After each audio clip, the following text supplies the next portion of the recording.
Johnny Mercer. Thank you, Madam Deputy Speaker. I wanted to speak in this debate today because I believe it is important to add my voice for what it's worth from this side of the House, from a first-time Conservative seat regarding these tax credits. I represent part of the great city of Plymouth. Plymouth has for some time been a stronghold of the opposition in recent elections. Indeed, my seat was once the domain of the leader of the opposition, such was the political landscape in our history. But Plymouth is changing. Whilst we may have at times benefited from the nuances of being almost entirely state-dependent on our income, the modernisation of the dockyard has had a profound effect on the demographics and outlook for our city. And we now have second and third order effects of long-term state dependency visible in generations of our residents. In recent years, we have seen real benefits as the fundamentals of our local economy change. That resilient yet ever-evolving JANA character has seen us become the haven for marine science in the southwest, with companies such as MSUBS, which was visited by the Chancellor on his last stop in the city. We have some genuine world leaders in high-tech manufacturing. Our charity sector is something that those of us who call Plymouth home are extraordinarily proud of. We have 3 fine higher education institutions. We are home to the world's most adaptive and resilient fighting force in 3 Commander Brigade. We are a city that cares regardless of background, and I look forward to turbocharging this agenda in the years ahead. And as the times have changed, so has the vote. On this side of the House, we do not think it is right that people should be better off on a life on benefits than those with young families who work hard and contribute to the system. The welfare state is a truly remarkable thing, a system that makes me proud to be British, a system that provides a safety net to those that need it and that security for those who fall. But the harsh reality is that the system failed in places like Plymouth. In places like Plymouth, the system offered a life on benefits with income up to £26,000 for a family of 4, such as my own. So we cannot blame people for 1 minute for seeking this way of life. But we can, however, look at this system that encouraged it, and that is what my party is rightly doing.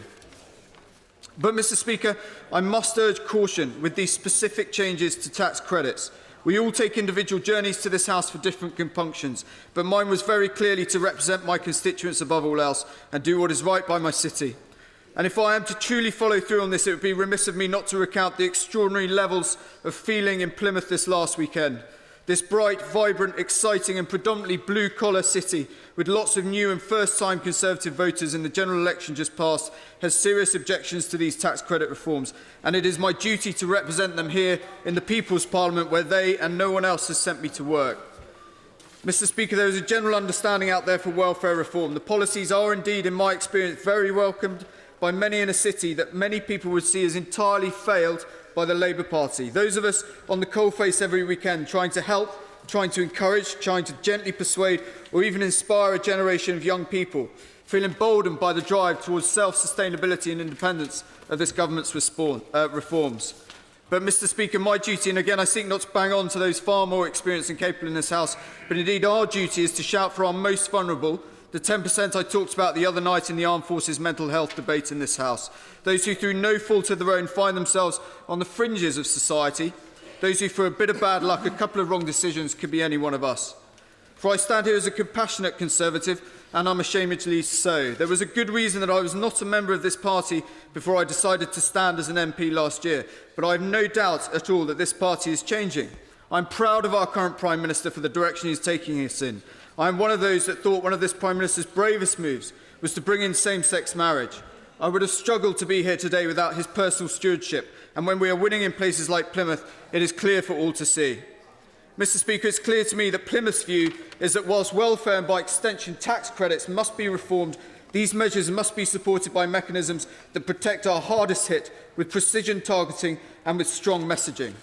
I would today urge the Chancellor for something, anything that might mitigate the harshest effects of this policy on our most vulnerable. There are people far more intelligent than me who will provide data and statistical analysis in favour and against the argument today, and indeed have done. And I seek not to go against their carefully considered arguments. But, Madam Deputy Speaker, British politics is at a crossroads. I seek not to denigrate all members opposite, some of whom I personally know and have deep admiration and respect for. But we have an entirely chaotic opposition that has so completely lost its roots in the traditional British left that it provides no stable for almost anyone of a right mind with Britain's best interests at heart. And we must seize this opportunity to welcome those from all previous political backgrounds to our stable.